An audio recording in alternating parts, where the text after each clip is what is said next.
সাম্প্রতিক বান্দরবান, খাগড়াছড়ি এবং রাঙ্গামাটি অর্থাৎ আমাদের ৩ পার্বত্য জেলার মধ্যে ২টা জেলাতে অস্থিরতা দেখা দিয়েছে, আপনারা জানেন, অবগত আছেন।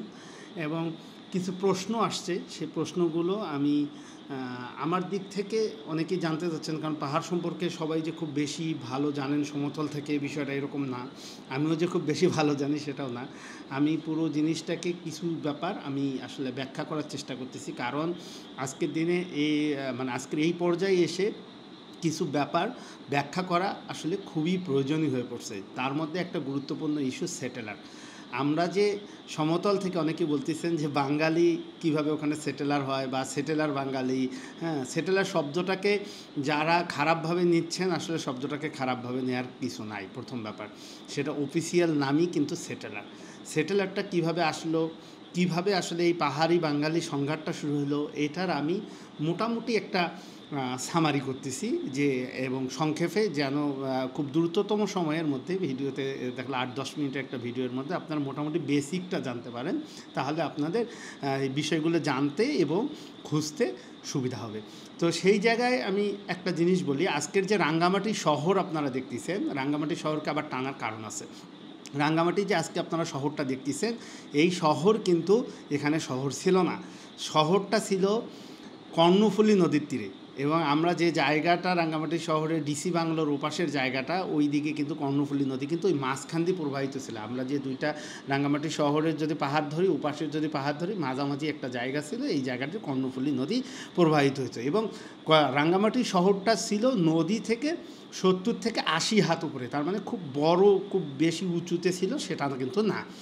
এখন যখন কাপ্তাই ড্যামটা, এটা পাকিস্তান পিরিয়ডে হয়, আপনারা জানেন অনেকেই, এটা পাকিস্তান পিরিয়ডে এই ড্যামটা হয়। কাপ্তাই ড্যামটা যখন হয়, তখন এইটার জলস্তর কিন্তু খুব দ্রুত কিন্তু বাড়ে, উপরের দিকে বাড়ে। দ্রুত বাড়ার কারণে যেটা হয়েছে, যে সেটা হলো যে বাড়িঘর মানুষের, চাষাবাদের জমি, সব কিছু কিন্তু ডুবে গেছে। বলা হয় যে এইখানে টোটাল আদিবাসীদের যে পরিমাণ ক্ষতিটা হয়েছে, বেশিরভাগ ক্ষতিগ্রস্ত কিন্তু চাকমা জাতিগোষ্ঠী, এবং বলা হয় যে এইটার ফলে কিন্তু ওদের যে জমি জমা ক্ষতি হয়েছে, সেইটার টোটাল ওদের যে মোট কৃষিজ জমি, অর্থাৎ যে জমিটাতে আবাদ সুবাদ করা হয়, এই রকম জমির 40%, সংখ্যাটা কিন্তু বিশাল। আপনারা চিন্তা করে দেখেন যে এইটার 40% পানির নিচে কিন্তু এই কাপ্তাই লেকের কারণে ডুবে গেছে। এই জমির পরিমাণ কিন্তু 54,000 একর। আপনারা একবার কল্পনা করেন যে কী পরিমাণ কৃষি জমি তারা হারাইছে, এবং এইটার ফলে 2 লক্ষ মানুষ তখনই বাস্তুচ্যুত হয়। তৎকালীন সময়ে, তৎকালীন জনসংখ্যা অনুযায়ী 2-2.5 লাখ লোক বাস্তুচ্যুত হয়, পরবর্তীতে আরও বাস্তুচ্যুত হয়। সব কিছু মিলে এনারা কিন্তু আমাদের আজকে রোহিঙ্গা আমরা যেরকম দেখতেছি, ঠিক সেভাবে কিন্তু অরুণাচল, মিজোরাম, এত দূর পর্যন্ত, কিন্তু অরুণাচল পর্যন্ত আমরা চাকমা আদিবাসী দেখতে পারি যে তারা সেখানে গিয়ে সে দেশেরও পূর্ণ নাগরিকত্ব পায়নি, এবং বাংলাদেশের নাগরিক না। রোহিঙ্গাদের যে অবস্থা, সেই রকম একটা দুর্বিষহ জীবনযাপন তারা করতেছে। এইটা হলো সর্বপ্রথম তাদের উপর আঘাত আসে। এর পরবর্তীতে যখন আপনারা আসবেন, সেটেলার ইস্যুটা আসলো। এখন দেশ স্বাধীন হলো, দেশ স্বাধীন হওয়ার পর জিয়াউর রহমান যখন এখানে আসলেন, তখন উনি ওই সময় উনি সেটেলার তখনও যদি আপনি দেখেন পাহাড়ি এবং বাঙালির অনুপাত কিন্তু 95 ভাগ, কিন্তু তখনও কিন্তু 95 ভাগ, কিন্তু 90 থেকে 95 ভাগ পাহাড়ি জাতিগোষ্ঠী এবং 5 থেকে 10 ভাগ বাঙালি জাতিগোষ্ঠী, এবং বেশিরভাগটাই চাটগাইয়া বাঙালি বলা হয়। এবং আদি বাঙালি যারা ওখানে ছিলেন বা চাটগাইয়া বাঙালি, তাদের সঙ্গে কিন্তু এই ব্যাপারটাতে কোনো দ্বন্দ্ব নাই, এবং এটা বংশ পরস্পরায় তারা কিন্তু একসঙ্গে থাকে, একসঙ্গে চলাফেরা করে, এই জিনিসগুলো কিন্তু তখনই হয়। এখন যখন আপনি আসতেছেন যে 80s দিকে যখন আসলো, তখন 76-77-এর দিক থেকেই শুরু হয়েছে, যখন জিয়াউর রহমান সরকার আসলে মূলত আসলো। জিয়াউর রহমান সরকার আসার পর উনি কিন্তু প্রচুর পরিমাণে সেটেলার বাঙালি, অর্থাৎ বিভিন্ন জায়গা থেকে, নদী ভাঙ্গা অঞ্চলের বিভিন্ন মানুষ এবং বিভিন্ন জায়গা থেকে, প্লেনল্যান্ডের বিভিন্ন জায়গা থেকে তাদেরকে পাহাড়ে গিয়ে পুনর্বাসিত করায়। এটাকে বলা হচ্ছে পুনর্বাসিত সেটেলার, এবং এটা অফিসিয়াল নামই হলো পুনর্বাসিত সেটেলার।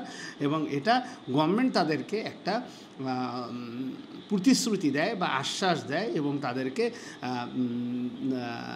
রেশন দেওয়া হয়, এবং তাদেরকে 5 একর জমি দেওয়ার কথা হয়। এইসব বিভিন্ন প্রলোভন দেখায় সরকার, তাদেরকে পাহাড়ে পুনর্বাসন করে। এখন কথা হলো এমনিতেই একপাশে দেখেন পাহাড়ের দ্বন্দ্বটা কীভাবে তৈরি হচ্ছে। একপাশে পাহাড়ি জাতিগোষ্ঠী তার কিন্তু 40% জমি কিন্তু এখানে হারায় ফেলছে। তারপরে যখন আপনার সেটেলার পুনর্বাসন করতে গেছে, এত জমি আসলে পাবে কোথায়? এই জমির এবং কাপ্তাই লেক যখন বাস্তুচ্যুত হয়েছে, যখন কিন্তু এই পরিবারগুলো চলে গেছে, তখন কিন্তু তাদেরকে ফিরায় আনার কথা ছিল, তাদেরকে শান্তি চুক্তির পরবর্তীতে আসতেছি এই জিনিসগুলোতে। তখন কিন্তু এই জিনিসগুলোতে তাদের জমির পরিবর্তে যখন কাপ্তাই লেক হয়েছে, তখন বলা হয়েছিল যে যাদের জমি যাচ্ছে জমির পরিবর্তে জমি দেওয়া হবে, কিন্তু সেটা তো দেওয়া সম্ভব হয়নি এবং তাদের ক্ষতিপূরণ দেওয়া হবে, তাদেরকে ক্ষতিপূরণ দেওয়া হয়নি। এর মধ্যে কী হলো, এই সেটেলার পুনর্বাসনটা কিন্তু করলো এবং সেটেলার পুনর্বাসন করার ফলে তারা কিন্তু পাহাড় সম্পর্কে জানে না। পাহাড়ি জাতিগোষ্ঠীর জীবনযাপন ভিন্ন। তারা পাহাড়ি জাতিগোষ্ঠীর আপনারা জানেন যে জীবনযাপন থেকে শুরু করে সব কিছু কিন্তু ভিন্ন, খাদ্যাভ্যাস ভিন্ন, সব কিছু। তারা কিন্তু একটা, আমার কাছে মনে হয় যে তারাও যে দোষী ব্যাপারটা সেরকম না, এটার অপরাধটা করছে রাষ্ট্রীয় অপরাধ। সরকার তাদেরকে এখানে পাহাড়ে পুনর্বাসন করালো। পুনর্বাসন করার পর তারা কিন্তু ব্যাপক আকারে ক্ষতিগ্রস্ত হয়েছে। ক্ষতিগ্রস্তটা কীভাবে হয়েছে? তারা যখন এসে দেখছে যে 5 একর আমি জমি পেলাম, কিন্তু পাহাড়, এখান তো এইভাবে আবাদ করা যায় না, তখন তারা কিন্তু অপেক্ষাকৃত যে নিচু অঞ্চল, আপনারা খেয়াল করবেন যে বেশিরভাগই কিন্তু দিঘিনালা, পানছড়ি এই সাইডগুলোতে আপনারা খেয়াল করবেন, এবং শহর অঞ্চল যেটা শহর বাজারঘাট এইসব কিন্তু দখল করা শুরু করলো এবং তারা কিন্তু তাদের মতো করে বিজনেসটা তারা জানে, তারা তাদের মতো করে কিন্তু এই জায়গাগুলোতে দখল নেওয়া শুরু করলো বা এরকম একটা পরিস্থিতি তৈরি হলো এবং এই জায়গাগুলোতে আসছে তারা।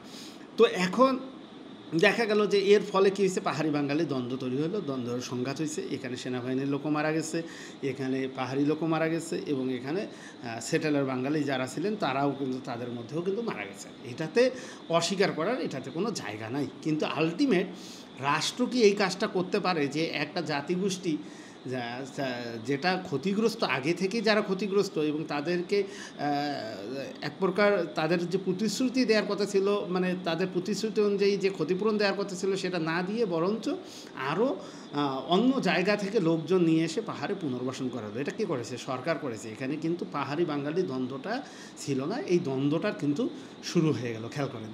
এবং এই দ্বন্দ্বটা শুরু হওয়ার পর আজকে পর্যন্ত আমরা যে দেখতে পাচ্ছি খাগড়াছড়িতে যে এই এতগুলো মানুষ মারা গেল, 4 জন কিন্তু আপনার এতগুলো মানুষ আহত হলো এবং এই যে 4 জন পাহাড়ি মানে ছেলে মারা গেল, জুনান, অনিক, ধনঞ্জয় এবং রুবেল, এই 4 জন যে মারা গেল, এটা খুবই দুঃখজনক। এবং কিসের উপর ভিত্তি করে দেখেন, ওই যে মব জাস্টিস আমরা যেটা বলতেছি, হ্যাঁ, সেটা গণপিটুনিতে কিন্তু প্রথমে মামুন মারা যায় এবং পরবর্তীতে একজন ধর্ষক সোহেল শিক্ষক উনি মারা যায়।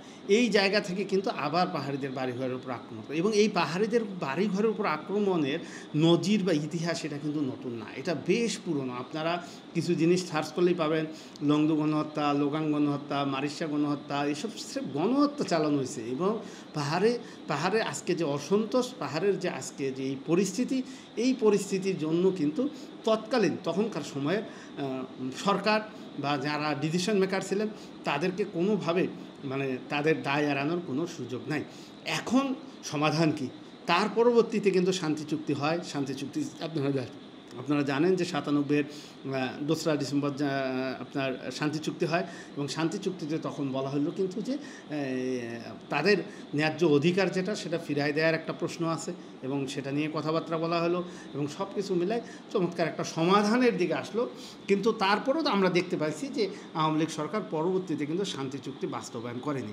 তো শান্তি চুক্তি যেহেতু বাস্তবায়ন করেনি, তারপরে থেকে কিন্তু এই গ্যাঞ্জাম গ্যাদারিংগুলো চলতেছে এবং যেটার পুনরাবৃত্তি আজকে আপনারা কিন্তু পাহাড়ে দেখতে পাচ্ছেন এবং এই সমস্যাগুলো এখান থেকে সংঘাত নিরসনের প্রথম উপায় হলো, এখানে ভূমি সমস্যা কিন্তু খুব বড় একটা সমস্যা এবং এই সমস্যাটার কারণে কিন্তু অন্য সমস্যাগুলোকে ঠিকভাবে চিহ্নিত করা যাচ্ছে না, ঠিকভাবে বলা যাচ্ছে না এবং ঠিকভাবে এটার সমাধান টানা যাচ্ছে না। কিন্তু এখন যদি সমাধান টানতে হয়, হুট করে পাহাড়ে এরকম অশান্তি, এটা পরিকল্পিত আমাদের কাছে মনে হয় এবং এটা কেউ না কেউ করার চেষ্টা করতেছে এবং এই সমস্যাগুলো কিন্তু আসলে জিয়ে রাখা যাবে না। এই সমস্যাগুলো নিয়ে কথা বলতে হবে।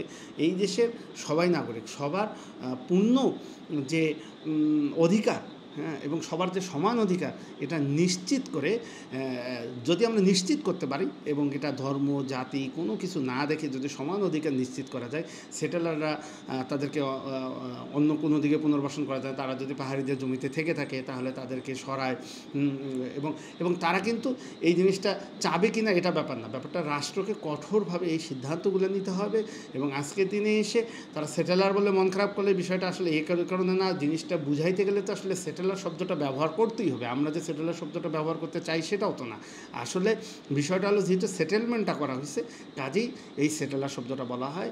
এবং আজকে যদি এই ভূমি সমস্যার সমাধান না হয় তাহলে আলটিমেট কিন্তু এই সমস্যাগুলো কিন্তু এবং থেকেই যাবে। এবং সেটেলার সমস্যা যদি এখন পাহাড়ি বাঙালি যেভাবে এখন মানে যেভাবে আছে এই পরিস্থিতিতে আসলে এভাবে কতটুকু এটা সাস্টেইন করবে এটা আমরা জানি না। পুরো বিষয়গুলোকে আবার নতুন করে ভাবার একটা সময় আসছে এখন, যেহেতু আমরা বৈষম্য বিরোধী ছাত্র আন্দোলনের মধ্যে জনগণ এবং ছাত্রের এই আন্দোলনের মধ্যে নতুন একটা স্বপ্ন দেখতেছি। সেই জায়গা থেকে আমরা চাই প্রতিটা সমস্যার সমাধান হোক, প্রতিটা ঘটনার যতগুলো ঘটনা ঘটছে পাহাড়ে এসবের বিচার হোক, এবং আমরা চাই যে এই সমস্যাগুলো নিয়ে কাজে আমি সেটেলারটা নিয়ে আমি একটু হালকা করে অনেকে জানতে চাচ্ছেন, এই জন্য আমি ভাবলাম যে সেটেলার ব্যাপারটাকে আপনাদের জানাই যে সেটেলার বাঙালি এবং সাধারণ বাঙালির মধ্যে বা আদি বাঙালি যারা পার্বত্য চট্টগ্রামে ছিল তাদের মধ্যে পার্থক্যটা মূলত কোথায়? পার্থক্যটা হলো একটা জায়গায় যে যারা 80-র দশকে আসছে সেই বাঙালি জাতিগোষ্ঠী, কারণ তারা অন্যের জমির উপর আছে, এবং যার আগে আসছে যারা আদি বাঙালি তারা কিন্তু আগে থেকেই ওই ভূমিতে দীর্ঘকাল ধরে বসবাস করছে। কাজেই এখানে ভূমি সমস্যাটাই সবচেয়ে বড় সমস্যা, এবং সেটেলার সমস্যাটা আসলে ভূমি সমস্যারই একটা অংশ। তো আজকের মতো এখানেই রাখলাম, ভালো থাকবেন।